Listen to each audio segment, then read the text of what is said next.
हर हर महादेव दोस्तों। शिव पुराण की आज की कथा में हम बंधन और मोक्ष का विवेचन और शिव के भस्म धारण का रहस्य के विषय में जानेंगे। तो दोस्तों, श्रद्धा पूर्वक महादेव जी का नाम लेकर हमारे चैनल को सब्सक्राइब अवश्य करें। आर्षि बोले, सर्वज्ञों में श्रेष्ठ सूत जी, बंधन और मोक्ष क्या है, कृपया हम पर कृपा कर हमें बताएं। सूत जी ने कहा, महर्षियों, मैं बंधन और मोक्ष के स्वरूप व उपाय का वर्णन तुम्हारे लिए कर रहा हूं। पृथ्वी के 8 बंधनों के कारण ही आत्मा की जीव संज्ञा है, अर्थात बंधनों में बंधा हुआ जीव बद्ध कहलाता है, और जो उन बंधनों से छूटा हुआ है उसे मुक्त कहते हैं। प्रकृति, बुद्धि, त्रिगुणात्मक अहंकार और 5 तन्मात्राएं आदि 8 तत्वों के समूह से देह की उत्पत्ति हुई है। देह से कर्म होता है और फिर कर्म से नूतन देह की उत्पत्ति होती है। शरीर को स्थूल, सूक्ष्म और कारण के भेद से जानना चाहिए। स्थूल शरीर व्यापार कराने वाला, सूक्ष्म शरीर इंद्रिय भोग प्रदान करने वाला तथा शरीर को आत्मानंद की अनुभूति कराने वाला होता है। कर्मों के द्वारा ही जीव पाप और पुण्य भोगता है। इन्हीं से सुख दुख की प्राप्ति होती है। अतः कर्म पाश में बंधकर जीव शुभाशुभ कर्मों द्वारा चक्र की भांति घुमाया जाता है। इससे छुटकारा पाने के लिए महाचक्र के कर्ता भगवान शिव की स्तुति और आराधना करनी चाहिए। शिव ही सर्वज्ञ, परिपूर्ण और अनंत शक्तियों को धारण किए हैं। जो मन, वचन, शरीर और धन से बेरलिंग या भक्त जनों में शिव भावना करके उनकी पूजा करते हैं, उन पर शिव जी की कृपा अवश्य होती है। शिवलिंग में शिव की प्रतिमा ने शिव भक्त जनों में शिव की भावना करके उनकी प्रसन्नता के लिए पूजा करनी चाहिए। पूजन शरीर, मन, वाणी और धन से कर सकते हैं। भगवान शिव पूजा करने वाले पर विशेष कृपा करते हैं और अपने लोक में निवास का सौभाग्य प्रदान करते हैं। जब तन्मात्राएं वश में हो जाती हैं, तब जीव जगदम्बा सहित शिव का सामीप्य प्राप्त कर लेता है। भगवान का प्रसाद प्राप्त होने पर बुद्धि वश में हो जाती है। सर्वज्ञता और तृप्ति शिव के ऐश्वर्य हैं। इन्हें पाकर मनुष्य की मुक्ति हो जाती है।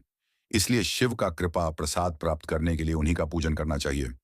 शिव क्रिया, शिव तप, शिव मंत्र जाप, शिव ज्ञान और शिव ध्यान प्रतिदिन प्रातः से रात को सोते समय तक, जन्म से मृत्यु तक करना चाहिए एवं मंत्रों और विभिन्न पुष्पों से शिव की पूजा करनी चाहिए। ऐसा करने से भगवान शिव का लोक प्राप्त होता है। आर्षि बोले, उत्तम व्रत का पालन करने वाले सूत जी, शिवलिंग की पूजा कैसे करनी चाहिए, कृपया हमें बताइए। सूत जी ने कहा, ब्राह्मणों, सभी कामनाओं को पूर्ण करने वाले लिंग के स्वरूप का मैं तुमसे वर्णन कर रहा हूं। सूक्ष्म लिंग निष्कल होता है और स्थूल लिंग सकल। पंचाक्षर मंत्र को स्थूल लिंग कहते हैं। दोनों ही लिंग साक्षात मोक्ष देने वाले हैं। प्रकृति एवं पौरुष लिंग के रूपों के बारे में एकमात्र भगवान शिव ही जानते हैं और कोई नहीं जानता। पृथ्वी पर 5 लिंग हैं, जिनका विवरण मैं तुम्हें सुनाता हूं। पहला स्वयंभू शिवलिंग, दूसरा बिंदुलिंग, तीसरा प्रतिष्ठित लिंग, चौथा चरलिंग और 5वां गुरुलिंग है। देवर्षियों की तपस्या से संतुष्ट हो उनके समीप प्रकट होने के लिए पृथ्वी के अंतर्गत बीज रूप में व्याप्त हुए भगवान शिव वृक्षों के अंकुर की भांति भूमि को भेद कर नादलिंग के रूप में व्यक्त हो जाते हैं। स्वतः प्रकट होने के कारण ही इसका नाम स्वयंभूलिंग है। इसकी आराधना करने से ज्ञान की वृद्धि होती है। सोने चांदी, भूमि, वेदी पर हाथ से प्रणव मंत्र लिखकर भगवान शिव की प्रतिष्ठा और आह्वान करें तथा 16 उपचारों से उनकी पूजा करें। ऐसा करने से साधक को ऐश्वर्य की प्राप्ति होती है। देवताओं और ऋषियों ने आत्मसिद्धि के लिए पौरुष लिंग की स्थापना मंत्रों के उच्चारण द्वारा की है। यही प्रतिष्ठित लिंग कहलाता है। किसी ब्राह्मण अथवा राजा द्वारा मंत्र पूर्वक स्थापित किया गया लिंग भी प्रतिष्ठित लिंग कहलाता है, किंतु वह प्राकृत लिंग है। शक्तिशाली और नित्य होने वाला पौरुष लिंग तथा दुर्बल और अनित्य होने वाला प्राकृत लिंग कहलाता है। लिंग, नाभि, जीभ, हृदय और मस्तक में विराजमान आध्यात्मिक लिंग को चरलिंग कहते हैं। पर्वत को पौरुष लिंग और भूतल को विद्वान प्राकृत लिंग मानते हैं। पौरुष लिंग समस्त ऐश्वर्य को प्रदान करने वाला है। प्राकृत लिंग धन प्रदान करने वाला है। चरलिंग में सबसे प्रथम रसलिंग ब्राह्मणों को अभीष्ट वस्तु प्रदान करने वाला है। सुवर्ण लिंग वैश्यों को धन, बाण लिंग क्षत्रियों को राज्य, सुंदर लिंग शूद्रों को महाशुद्धि प्रदान करने वाला है। बचपन, जवानी और बुढ़ापे में स्फटिकमय शिवलिंग का पूजन स्त्रियों को समस्त भोग प्रदान करने वाला है। समस्त पूजा कर्म गुरु के सहयोग से करें। इष्ट देव का अभिषेक करने के पश्चात अघनी के चावल की बनी खीर तथा नैवेद्य अर्पण करें। निवृत्त मनुष्य को सूक्ष्म लिंग का पूजन विभूति के द्वारा करना चाहिए।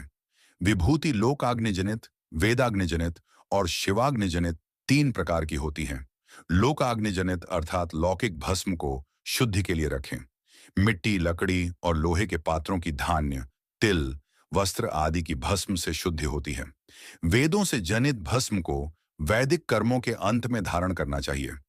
मूर्तिधारी शिव का मंत्र पढ़कर बेल की लकड़ी जलाएं। कपिला गाय के गोबर तथा शमी, पीपल, पलाश, बड़, अमलताश और बेर की लकड़ियों से अग्नि जलाएं। इसे शुद्ध भस्म माना जाता है। भगवान शिव ने अपने गले में विराजमान प्रपंच को जलाकर भस्म रूप से सारतत्व को ग्रहण किया है।